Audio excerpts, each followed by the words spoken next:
كل واحد فينا جواه موهبة تبدأ معاه من سن معين، وكل واحد فينا ليه قصة نجاح وكفاح علشان يوصل بموهبته.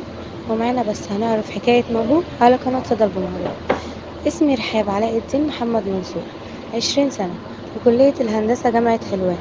بدايتي في الكتابة من وأنا صغيرة، بحب أعبر عن كل اللي جواي أو المشاهد اللي بشوفها إني أوثقها كتابة.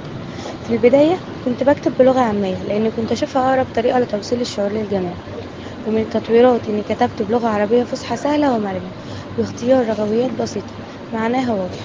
ومعظم الكتابات الخاصة بيا كانت عبارة عن الموضوع يحدث الذي يقرأ كأني موجودة معهم وأشعر بهم، وأعرض له سلبيات الأمر كله وحله وإيجابياته كي يترك أثرا طيبا، يحفر ذكرى له يتذكرها حين ييأس من الذي يحدث حوله.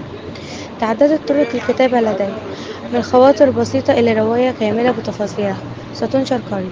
وللآن أجدد من كتاباتي لكي تتناسب جميع الأعمار والمستويات التي تقرأ لي، وأسعى للأفضل دائما مهما كلف الأمر. سأصل رغما عن الجميع، وهذا الفضل يعود لله سبحانه وتعالى، ومن ثم عائلتي وأصدقائي وأشخاص مفضلون لدي كانوا الجانب الإيجابي لي في كل خطوة من خطواتي. وأسعى لتطوير جميع وسائل التواصل الخاصة بي على السوشيال ميديا كي يسهل على الجميع الوصول إلى كتاباتي. في النهاية، تعليق صوتي منى زكي، تقرير الزهراء صفوت عبد الكريم الخولي، من قناة صدى الجمهورية.